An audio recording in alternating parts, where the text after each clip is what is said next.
Muy buenas noches, hoy es 3 de junio, soy Memo Flores y esto es Noticias a Tiempo, y hay mucha información de la cual tú debes de estar bien informado, bien informada, principalmente sobre el tema de la elección, la primera elección histórica del Poder Judicial de la Federación.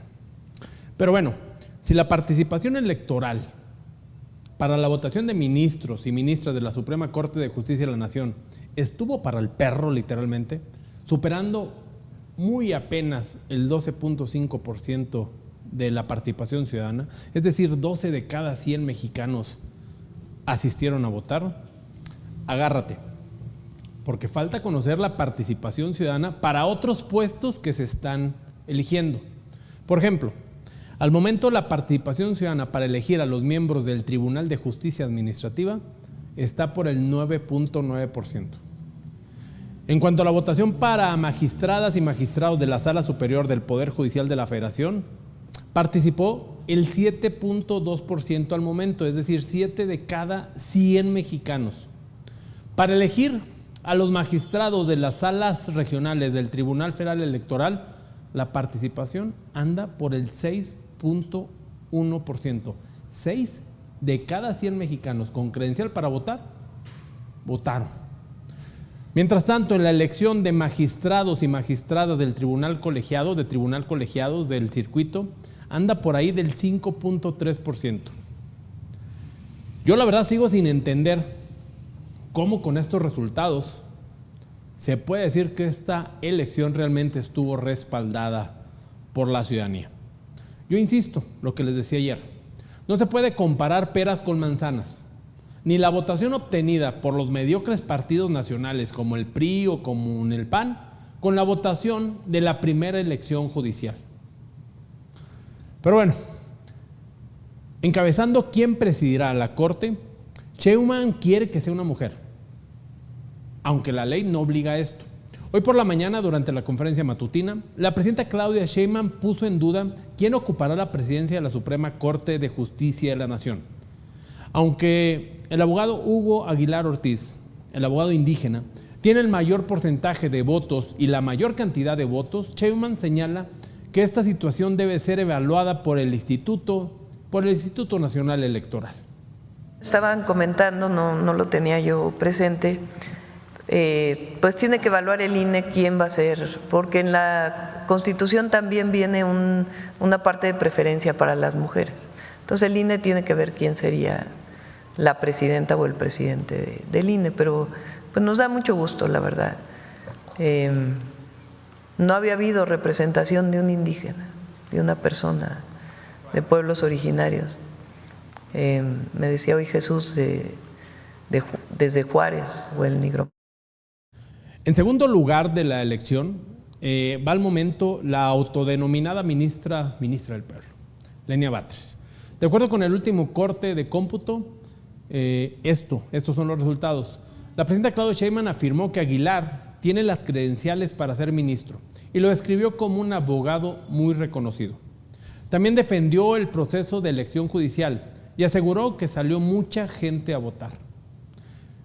Por la tarde del día de hoy, el INE calificó la elección del 1 de junio como una de las más grandes de la historia democrática de este país, al haberse ejercido más de 507 millones de votos registrados.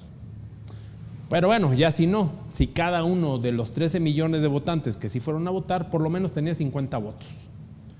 La consejera presidenta Guadalupe Tadei, la presidenta del INE, informó que hasta este momento el cómputo distrital tenía un avance superior al 91%.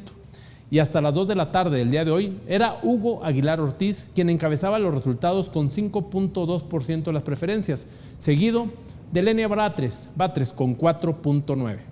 En el que por orden de votación las candidaturas se listan de la siguiente manera. Candidatas mujeres, Lenia Batres Guadarrama con 5.030.281 de votos. Yasmín Esquivel Moza con 4.484.299 votos. Loreta Ortiz Alf con 4.291.109 votos. María Estela Ríos González con 4.024.328 votos. Y en el quinto lugar, Sara Irene Herrerías Guerra con 2.713.493 votos. En tanto que en las candidaturas de hombres, en el número 1, Hugo Aguilar Ortiz con 5.295.364 millones de votos. Giovanni Azael Figueroa Mejía con 3.057.012 votos. Irving Betanzo Espinosa con 2.956.378 votos. Aristides Rodrigo Guerrero García con 2.935.363 votos. Y estoy viendo en estos momentos el cierre de las votaciones, ya con el 98-99% de las votaciones, y lo que menciona la presidenta del INE se mantiene. Por el lado de las mujeres está Lenia Batres Guadarrama con el 4.9% de la votación, más de 5.500.000. Le sigue Yasmín Esquivel con 4.938.000. Loreta Ortiz Alf, ella con 4.704.000 votos. Todos ellos fueron lanzadas como ministras en funciones y gente apoyada por Andrés Manuel López Obrador en su momento. De hecho, Lenia Batres fue nombrada directamente, es la primera vez en la historia. En cuarto lugar, María Estela Ríos González con 4.400.000 y tantos votos. Y Sara Irene Herrerías Guerra sería la quinta ministra con 2 millones, superando casi los 3 millones de votos. Por el lado de los hombres, Hugo Aguilar Ortiz, quien sería el presidente de la Suprema Corte de Justicia de la Nación. Le seguiría Giovanni Azael Figueroa con más de 3.300.000 votos. Después, Irving Espinosa Betanzo con 3.200.000 y Aristides Rodríguez Guerrero con más de 3.500.000 votos. Así sería la integración de la nueva Suprema Corte de Justicia de la Nación. Sobre el tema de quién presidirá la Suprema Corte de la Justicia de la Nación, que la presidenta dice que ella cree que, o piensa que la legislación manda que pudiera ser una mujer, la Guadalupe Tadei, la presidenta del INE, dijo que el único argumento para definir quién presidirá la Suprema Corte de Justicia de la Nación es el número de votos, sin importar el género. Esto en respuesta a versiones que apuntaban a que debía ser una mujer la titular. Por otra parte, la validez de la elección se declarará el 15 de junio y ese mismo día se estarán entregando la constancia de mayoría y se publicarán los resultados oficiales. Y en un tema que está preocupando a México y que nosotros le hemos dado seguimiento desde febrero, si no mal recuerdo, es el tema del sarampión. Este brote de esta enfermedad que ha tenido énfasis en el estado de Chihuahua. El día de hoy México tiene un brote de sarampión. No se trata de una alerta sanitaria cualquiera, ni de un repunte estacional. Es un brote serio, con casi 2,000 casos confirmados, con el foco de contagio solamente en Chihuahua. La Secretaría de Salud Federal informó que hasta la semana epidemiológica número 22 hay 1,926 casos de sarampión en 17 estados de México. Esta información fue dada a conocer durante la conferencia matutina en Palacio Nacional por el subsecretario de Políticas de Salud y Bienestar Poblacional, Ramiro López Elizalde. México no es el único país que presenta casos de sarampión. Como pueden ver ahí, tan solo algunos países. Actualmente en la semana epidemiológica 22 tenemos un total de 1,926 casos confirmados en 17 estados de la República, con predominio en el estado de Chihuahua, le sigue Sonora y posteriormente Zacatecas. Siguiente. Me llama la atención de las declaraciones de Ramiro López Elizalde ahí junto a la Presidencia de México. Nos menciona que pues México tiene muchos casos de sarampión, 1,926 casos confirmados, como lo vemos en la diapositiva, pero que hay otros países que están peores. Pero, por ejemplo, Estados Unidos, que tiene 3 veces la población de México, tiene 1,046 casos. Canadá tiene 2,515 casos y después de ahí se quieren comparar con Yemen, con la India y con Pakistán. Bueno, India sí tiene un desarrollo económico bastante grande en ciertas regiones. Pero compárense con Brasil, que tiene 5 casos, con Costa Rica, que tiene 1. Diría mi mamá, mal de muchos, consuelo de Pero bueno, según las cifras oficiales, entre el 1 de abril y el 30 de mayo se aplicaron 599.567 vacunas contra el sarampión, priorizando a las entidades con más contagios, Chihuahua y Sonora. Hasta el momento se han presentado 5 fallecimientos, 4 en Chihuahua y 1 en Sonora, a causa del sarampión. 4 niños menores de 11 años y un adulto. El 91% de los casos positivos de sarampión no tenían vacuna, mientras el 3.9% tenían solamente una. El resto contaban con las 2 dosis de vacunas contra el sarampión. Aquí vemos la crisis del sistema sanitario en cuestión de campañas de vacunación a nivel nacional. Pero mientras el país enfrenta un brote de sarampión, el gobierno federal lanza otra estrategia de salud pública para contener otro problema, el dengue. Esta mañana en Palacio Nacional, el titular de la Secretaría de Salud, David Kershenovsky, presentó el plan anual contra el dengue. Según explicó el secretario, se trata de un programa para reducir en un 50% los casos de dengue, de Zika, de chikungunya y otras enfermedades transmitidas por mosquitos durante el periodo 2025 al 2030. También se presentó el plan de capacitación para la atención médica y en el mes de abril empezamos la dotación de insecticidas a todas las entidades en donde se presentan brotes de dengue, la transferencia del recurso para la adquisición de equipamiento y en mayo se implementaron en puntos específicos de mayor riesgo ciertas medidas como son los larvicidas, el rociado intradomiciliar y las nebulizaciones. A partir de junio a diciembre, se intensificarán las acciones en áreas con presencia de casos y riesgo. También la liberación de mosquitos con una bacteria Wolbachia que explicaré más adelante y proyectos de investigación para el desarrollo de una vacuna contra el dengue. Hombre, estoy viendo un video donde un animal de 2 patas le quita la vida a uno de 4. Pero bueno, en lo que va del 2025 se han registrado 18 muertes por dengue, además de 1.781 casos no graves, 1.921 casos con signos de alarma y 155 clasificados como graves. El 59.5% de todos estos casos están concentrados en solo 2 estados, Jalisco y Veracruz. El año pasado, en el 2024, hubo 26 fallecimientos confirmados por dengue y casi 15,000 contagios. Y ahora con las temperaturas y la temporada de lluvias en puertas, la amenaza por el dengue apenas comienza. La solución, según el secretario de Salud, también está en casa. Las recomendaciones principales fue que la gente mantenga limpios sus patios. ¿Para qué? Para evitar la acumulación de mosquitos. En más información en materia nacional y relacionada con Estados Unidos, la presidenta Claudia Sheinbaum informó que la próxima semana estará en México el ex embajador y subsecretario del Departamento de Estado de Estados Unidos, Christopher Latham. La visita, según detalló, tiene como objetivo preparar el encuentro con el jefe de Estado norteamericano, Marco Rubio, quien ha manifestado su intención de viajar a nuestro país acompañado por diversos miembros del gabinete del presidente Donald Trump. Viene primero el subsecretario, no sé exactamente cómo es su puesto, pero es como si fuera subsecretario Landó, el que fue embajador en México en el primer periodo del presidente Trump. Viene él, entiendo, entre 9 y 10 de junio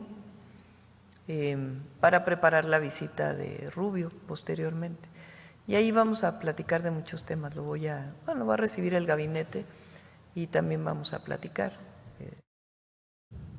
La presidenta Claudia Sheinbaum precisó que la reunión con Landau y parte de su equipo está programada para el 9 o el 10 de junio.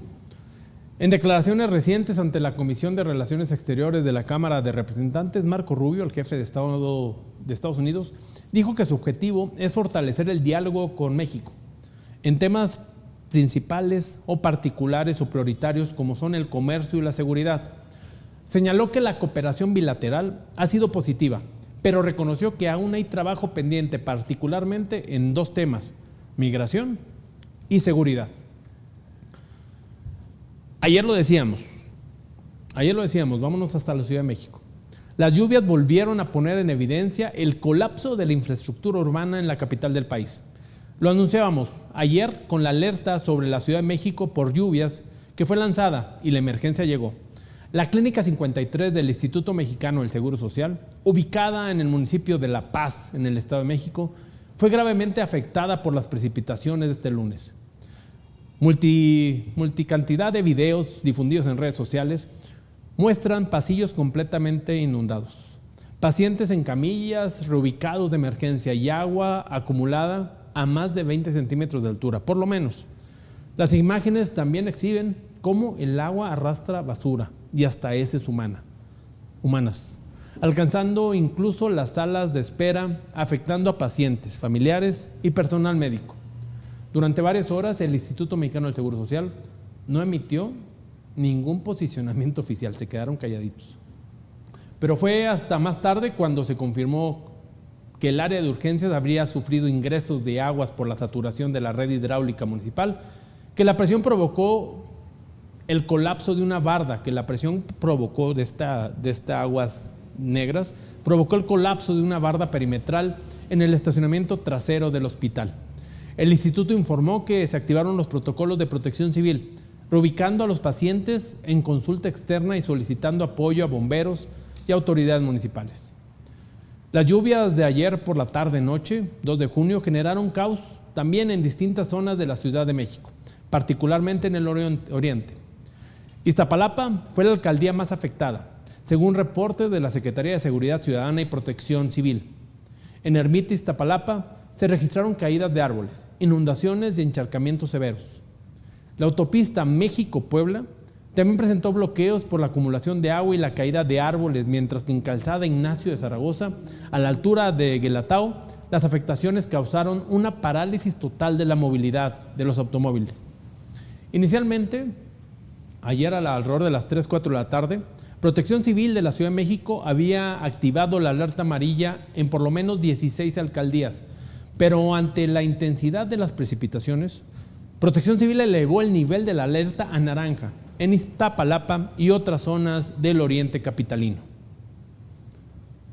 Y vámonos con información internacional bastante interesante. A Elon Musk le sigue lloviendo sobre mojado. Restos del cohete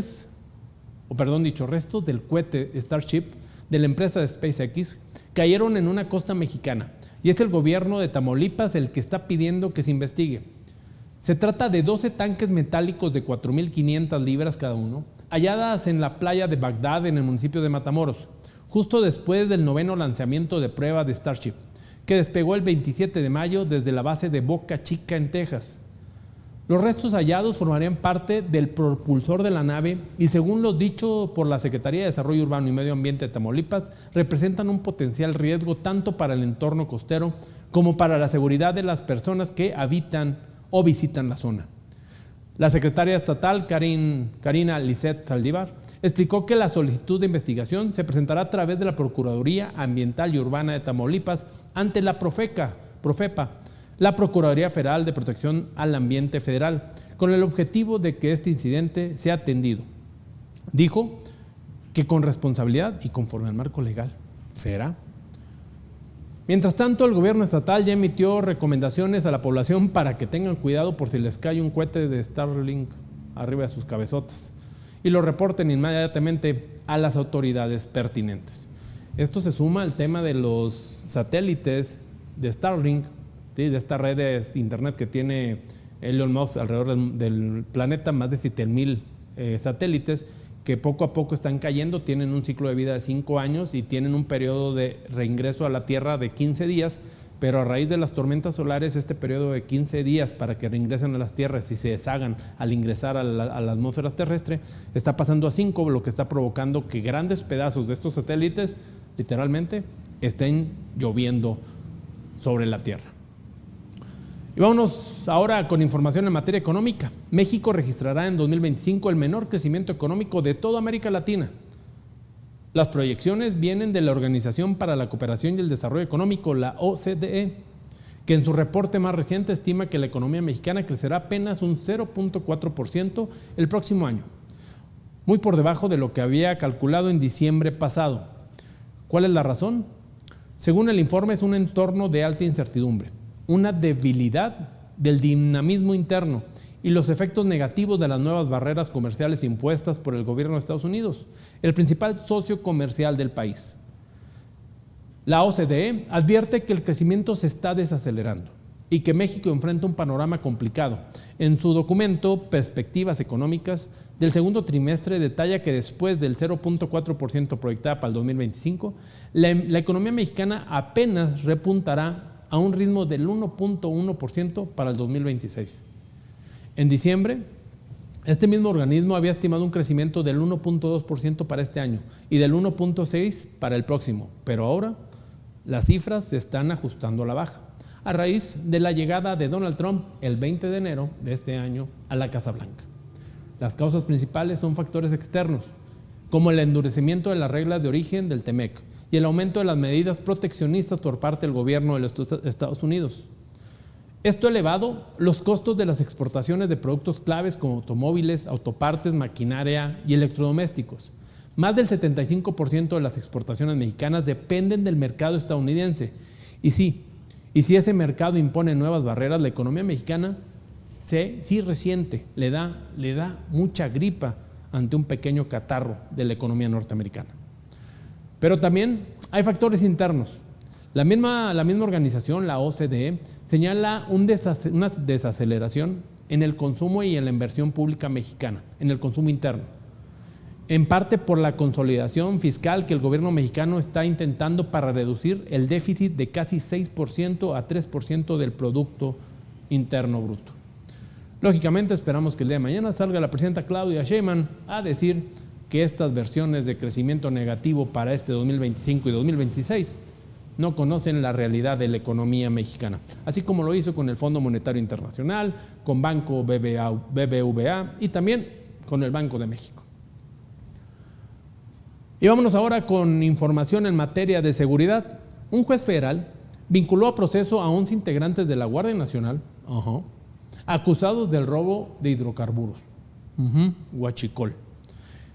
Así lo confirmó el secretario de Gobierno de Guanajuato, Jorge Jiménez Lona, quien precisó que los elementos permanecen en prisión preventiva en un penal federal mientras se lleva a cabo el proceso judicial. El funcionario destacó que fue una corporación municipal la que realizó la detención, es decir, policías municipales de Guanajuato detuvieron a miembros de la Guardia Nacional porque estos andaban haciendo huachicol. En Guanajuato, dice el secretario de Gobierno de Guanajuato, hay cero tolerancia ante la corrupción de los cuerpos de seguridad.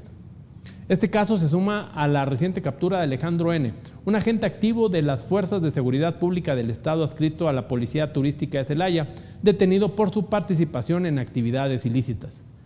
Durante un cateo, las autoridades aseguraron armas, droga, dinero efectivo y tarjetas presuntamente utilizadas por este policía para extorsionar.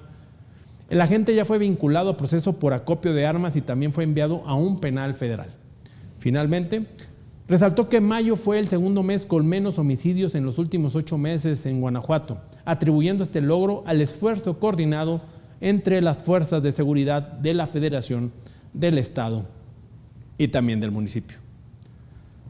Y en más relacionado con detenciones, hace unos días les confirmamos la detención de Alex Marín, este influencer que ya fue vinculado a proceso y que durante una audiencia que duró 12 horas en la que el juez determinó que permanecerá en prisión preventiva mientras continúa la investigación en su contra. La decisión fue tomada luego de que la Vicefiscalía Especializada presentara datos de prueba relacionados con una denuncia por presuntos hechos que involucran a una menor de edad. La audiencia se llevó a cabo tras la detención de Alejandro N. en la zona hotelera de Puerto Vallarta el pasado 28 de mayo. Durante el proceso judicial, el juez estableció un plazo de hasta 2 años para que continúe en prisión preventiva oficiosa, periodo durante el cual las autoridades seguirán recabando y analizando evidencia. La Fiscalía solicitó un plazo de 6 meses para el cierre de la investigación. Sin embargo, el juzgado otorgó 4 meses para este trámite y para la investigación. Y vamos ahora con información hasta el estado de Nuevo León. Esta madrugada se registró una volcadura de un autobús en la carretera nacional, con un saldo de 11 personas fallecidas y 22 lesionadas. El accidente ocurrió en el kilómetro 169, en el tramo Montemorelos-Gualahuises, a la altura de la congregación La Laja.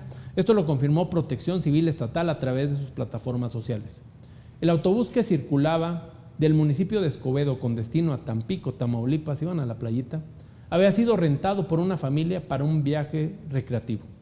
De acuerdo con los primeros reportes, el conductor habría perdido el control de la unidad al quedarse dormido. Por este motivo fue necesario cerrar ambas circulaciones en ese tramo carretero para permitir las labores de rescate y atención. En el lugar trabajaron elementos de Protección Civil de Nuevo León, Cruz Roja, bomberos de Linares, así como personal de Protección Civil de General Terán y de Montemorelos.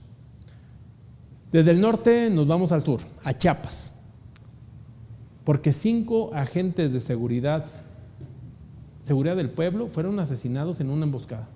El ataque ocurrió en el ejido Las Champas, en el municipio de frontera con Malapa, cerca de la frontera con Guatemala, una de las regiones más golpeadas por el crimen organizado en el sur del país. La Fiscalía General del Estado confirmó que las víctimas, una mujer y 4 hombres. Ellos realizaban patrullajes preventivos cuando fueron interceptados por un grupo armado. Los oficiales fueron identificados como Guillermo N., Jesús N., Joel N., Brenda N. y Pedro N. Todos viajaban en una patrulla oficial, una policía estatal preventiva. Durante las primeras investigaciones, las autoridades localizaron cerca de 700 casquillos percutidos de diferentes calibres en el lugar, lo que muestra con claridad la magnitud del operativo y la violencia con la que ejecutaron a estos policías. Por su parte, Jaguar, el gobernador del estado, Eduardo Ramírez, condenó los hechos y aseguró que su administración responderá de forma contundente. Quiero que sepan que dieron instrucciones tanto al secretario de Seguridad como a la Fuerza de Reacción Inmediata PACAL, y también hablé con el fiscal general del Estado, porque no voy a permitir, y que me escuchen muy lejos y que me escuchen fuerte, no voy a permitir que vuelvan los hechos de violencia que hablan. Eso se acabó. Habrá una respuesta. Por su parte, allá mismo en Chiapas, el fiscal Jorge Luis Llaven Abarca informó que un grupo especializado en homicidios está a cargo de la investigación. Se están realizando las pruebas periciales para la identificación formal de los cuerpos y su posterior entrega a los familiares. Como parte de la respuesta institucional, el gobierno del estado ordenó el traslado inmediato de 1,000 elementos adicionales de la Secretaría de Seguridad del Pueblo, quienes serán desplegados en la región con el objetivo de contener la violencia y proteger a la población, a los ciudadanos. Este crimen se suma a una cadena de hechos violentos registrados en la zona fronteriza de México con Centroamérica. Y vámonos a la otra frontera. México y Estados Unidos iniciaron este lunes reuniones técnicas para verificar los avances en el combate al gusano barrenador del ganado, el mismo que tiene cerrada la frontera para la exportación de ganado mexicano hacia los Estados Unidos. Durante un foro organizado por la American Chamber of Mexico, el embajador de Estados Unidos en nuestro país, Ronald Johnson, y el secretario de Agricultura, Julio Verdegué, anunciaron el inicio de estas sesiones en Ciudad de México con la participación de expertos del Departamento de Agricultura de Estados Unidos. Aunque la suspensión formal de las importaciones de ganado concluyó el pasado 25 de mayo, la frontera sigue cerrada a la espera de una resolución técnica definitiva. La secretaria del tema de Agricultura del gobierno de Donald Trump, Brooke Rollins, respaldó las acciones emprendidas por México y destacó que la construcción de una nueva planta de producción de moscas estériles en Chiapas, como parte del plan para erradicar al gusano barrenador, sigue en pie. La plaga había sido erradicada en 1991, pero resurgió en el sur del país a finales del 2024, importado desde Centroamérica, y ha afectado hasta humanos, con 6 casos confirmados por la Secretaría de Salud.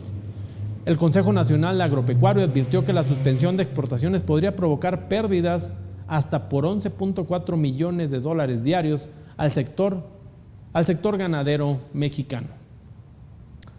Y en más información de Estados Unidos, el Consulado General de aquel país en Guadalajara emitió una alerta de seguridad tras confirmar recientes casos de secuestros en los destinos turísticos de Puerto Vallarta, Jalisco y Nuevo Nayarit, en Nayarit. Las víctimas, en su mayoría ciudadanos estadounidenses, fueron privados de su libertad tras reunirse con personas que conocieron a través de aplicaciones de citas. En varios casos, los secuestradores exigieron sumas importantes de dinero a familiares en Estados Unidos por su rescate. Ante estos hechos, el consulado pidió extremar precauciones al utilizar este tipo de plataformas específicamente en las zonas turísticas mexicanas. Como parte de la alerta, el Departamento de Estado de Estados Unidos elevó el nivel de advertencia para viajar a Jalisco a nivel 3, reconsiderando el viaje a Nayarit también a nivel 2. Extremen sus precauciones. Asimismo, se exhortó a los viajeros a registrarse en un programa de viajeros temporales para mantener contacto con los consulados disponibles las 24 horas del día. Mientras tanto, en el sureste del país, el gobierno de Quintana Roo lanzó una campaña para prevenir y visibilizar el delito de la trata de personas. La iniciativa busca romper el ciclo de este crimen mediante la información y la denuncia y la acción ciudadana. De julio del 2023 a la fecha, la Fiscalía del Estado ha abierto 244 carpetas de investigación y ha detenido a 79 presuntos tratantes, realizando 98 cateos y rescatando a 564 personas, entre ellas 88 mujeres menores de edad. Las víctimas son de origen mexicano y también de otros 14 países, entre ellos Colombia, Venezuela, Italia y hasta la India. No es una cita, es trata. No es un acompañante, es trata. No están pidiendo, los están obligando, es trata. No es una fiesta, es trata. Si lo ves, no te calles, denuncia. Y para finalizar el programa del día de hoy, una buena noticia para la presidenta Claudia Sheinbaum. Desde la Casa Blanca, Caroline Leavitt, que tantas menciones negativas ha tenido para nuestro país, incluso para la propia presidenta, reconoció públicamente el trabajo de Claudia Sheinbaum. Esto en la conferencia de prensa que tiene todos los días en la Casa Blanca, la portavoz Caroline Leavitt elogió el trabajo de la mandataria mexicana. There is no mystery about why there is a decrease in fentanyl coming into the United States. This administration's strong border policies are the reason there has been a decrease in fentanyl trafficking. His strengthened relationship with Mexican President Sheinbaum and all of the measures he has been taking to deter illegal human and drug trafficking at our United States southern border is the reason for plummeting fentanyl seizures at the U.S. Pues terminamos bien el programa del día de hoy y mucho mejor para la presidenta Claudia Sheinbaum. Ya tendrá a su antojo un poder judicial como ellos lo querían y se lo merecía, pues al fin y al cabo la mayoría del pueblo mexicano votó a favor de Morena. ¿De qué se queja la gente? Tiene razón la presidenta Claudia Sheinbaum, tiene la razón Fernández Noroña, tiene la razón Morena. Si la mayoría del pueblo mexicano votó por ellos, pues hay que respetar lo que ellos están haciendo. Y ahora, hasta la vocera de prensa del gobierno de Estados Unidos habla bien del trabajo de la presidenta Claudia Sheinbaum en materia de evitar que los migrantes lleguen a Estados Unidos y el combate a las drogas. Fue todo por el día de hoy. No dejen de seguirnos el día de mañana en punto de las 8 de la mañana con A Tiempo Matutino, a la 1 de la tarde a Tiempo Central y nos vemos mañana a las 8 de la noche en Noticia a Tiempo con tu servidor, con Memo Flores. Que tengas tú y tu familia una excelente noche.